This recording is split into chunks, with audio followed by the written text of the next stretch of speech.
Greetings to all of you. Or should I say, Shalom Alaikum, or even Salam Alaikum.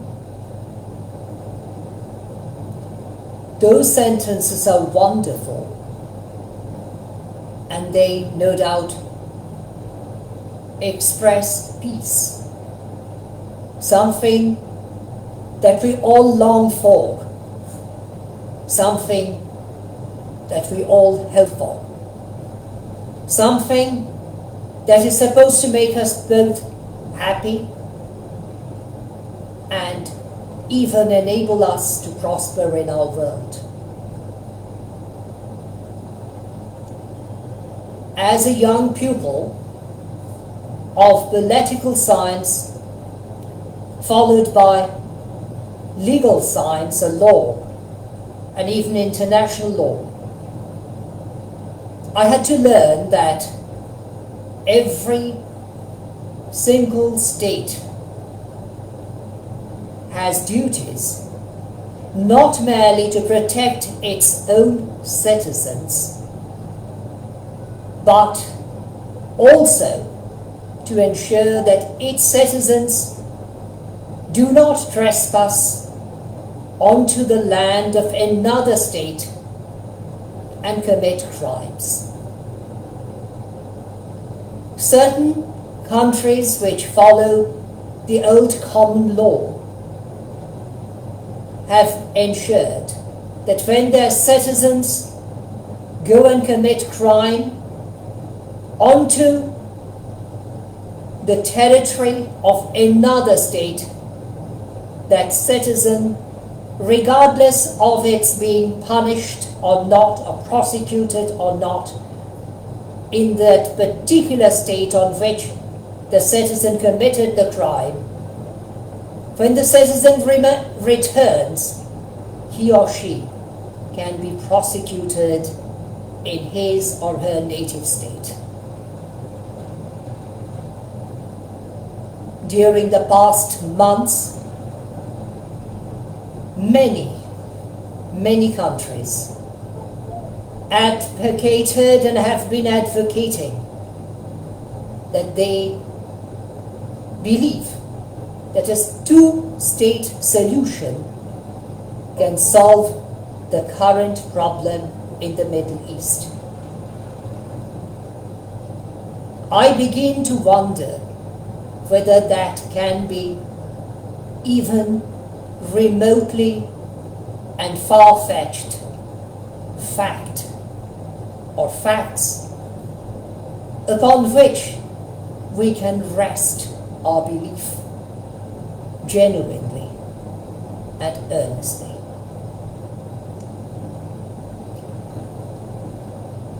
Around the time, the years 1947,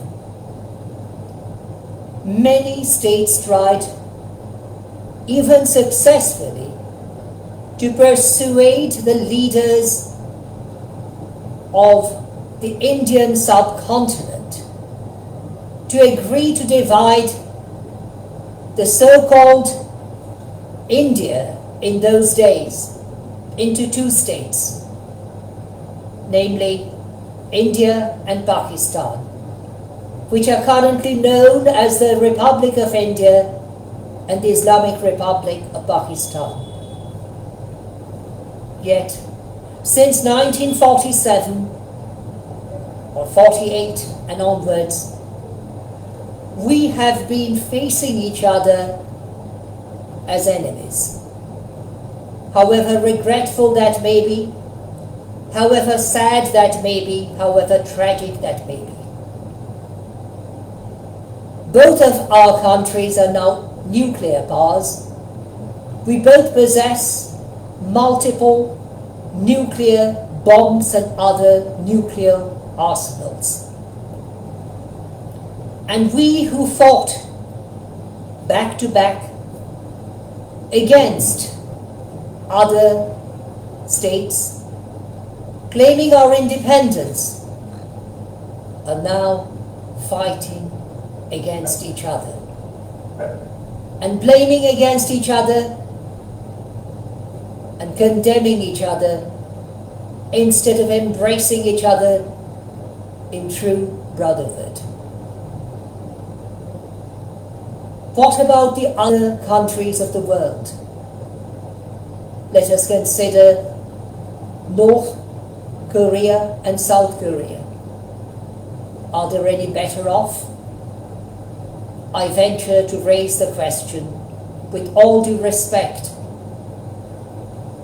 What about those countries which initially belonged, or I should say not initially, with all apologies, I must apologize, but until the mid-1980s belonged to the countries or states of the Union of the Soviet Socialist Republic. They divided. Today, many of them have become totally independent states. But are they truly at peace with each other? Even the former Yugoslavian countries fought against each other, and too many offenses were committed. Too many innocent individuals had to pay too dearly with their lives. Many of the African countries are independent today. Are they truly at peace? When I hear almost on daily basis about the wars and the warlike situations, claiming innocent lives while violating even women as weapons of war, as did the so-called Hamas on October the 7th of the Gregorian year 2023, coming onto the soil of the state of Israel and abusing, violating, killing and abducting people, totaling not fewer than a couple of thousands, even 4,000 according to some reports. Even 2 permanent members of the Security Council of the United Nations Organization decided that they are likely to declare the state of Palestine as an independent state, even though today the state of Palestine is not so recognized by the so-called Charter of the United Nations Organization. But can those 2 states guarantee that there will not be any bloodshed in the future in either of the 2 countries? A question I venture to raise with all due respect upon my own mind and with all due humility upon the minds of my fellow global citizens, including the leaders who intend to declare Palestine as a state in the upcoming United Nations General Assembly. I personally believe such a solution will never be realized on practical grounds.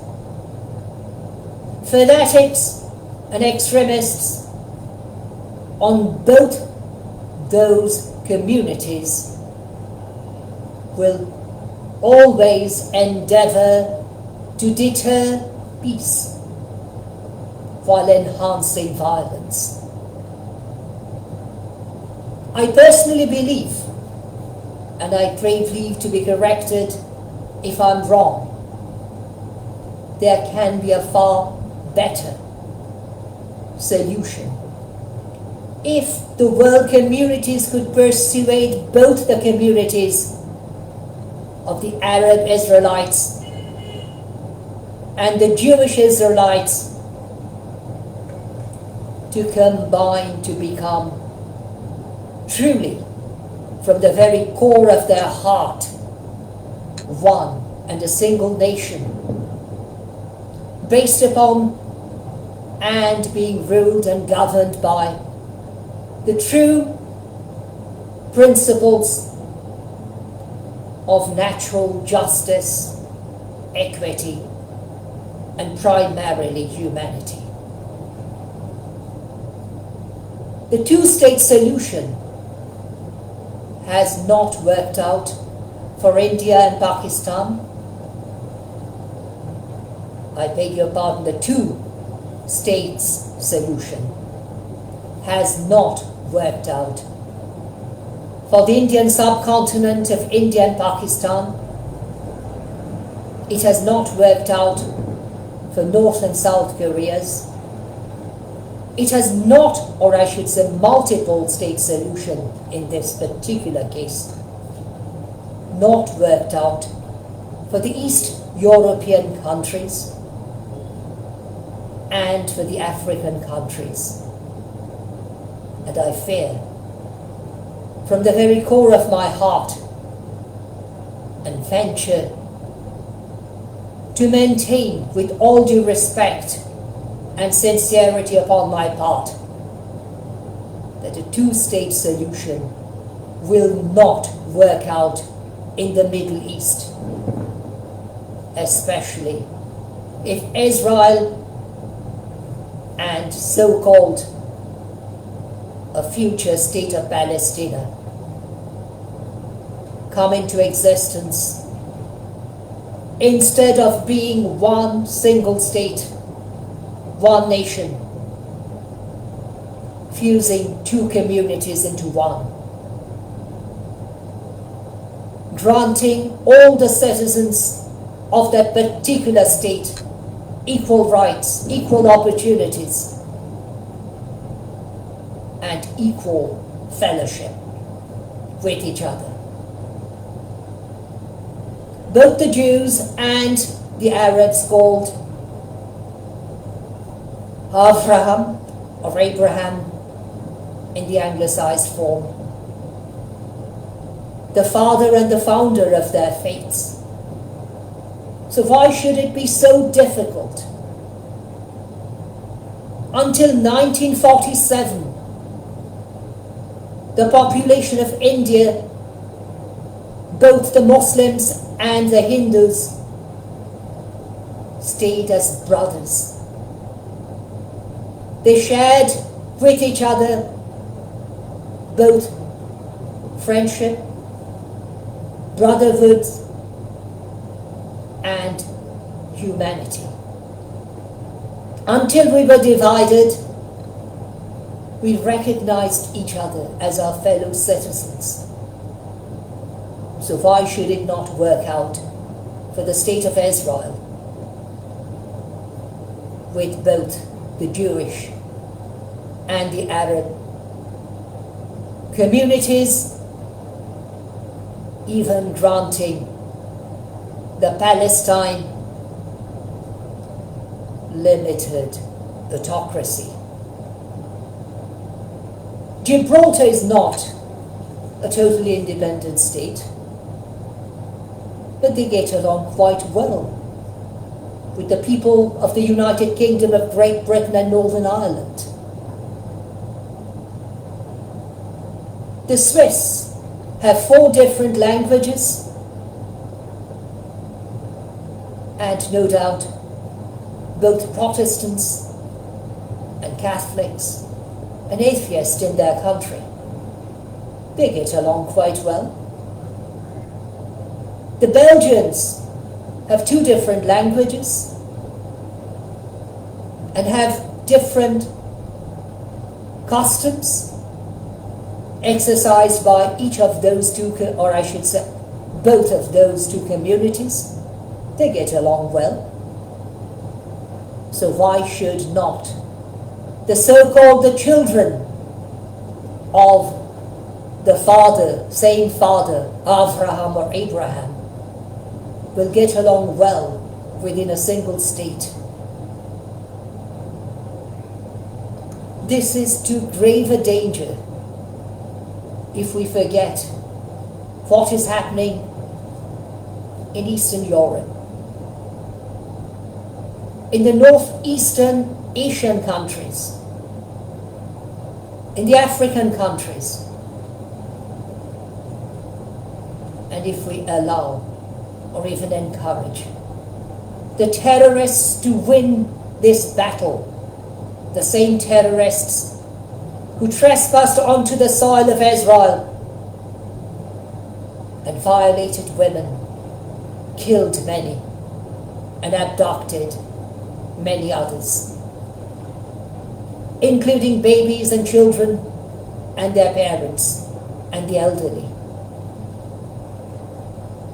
If a two-state solution could solve such problems, today India and Pakistan would not be confronted with tension all the time.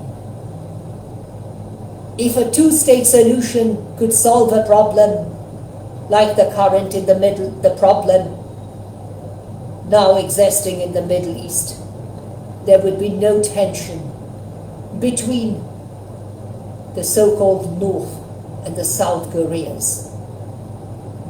If a multi-state solution could solve the problems, the people of Eastern Europe would not be killed so brutally. If multi-state solutions could work out on the African continent, so many people would not be violated and killed and massacred and murdered.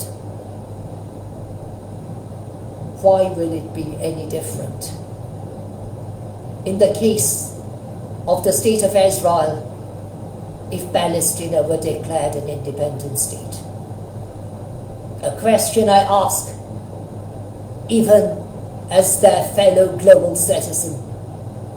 A very question I ask those leaders of the countries of the world who have been advocating a two-state solution. With all due respect and all due humility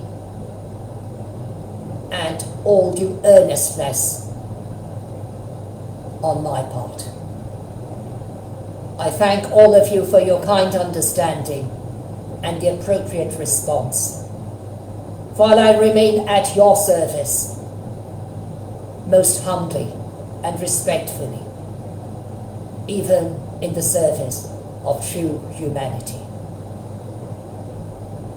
I say again, Shalom Aleichem, Salam Alaikum, Ma Salama. God bless and good night.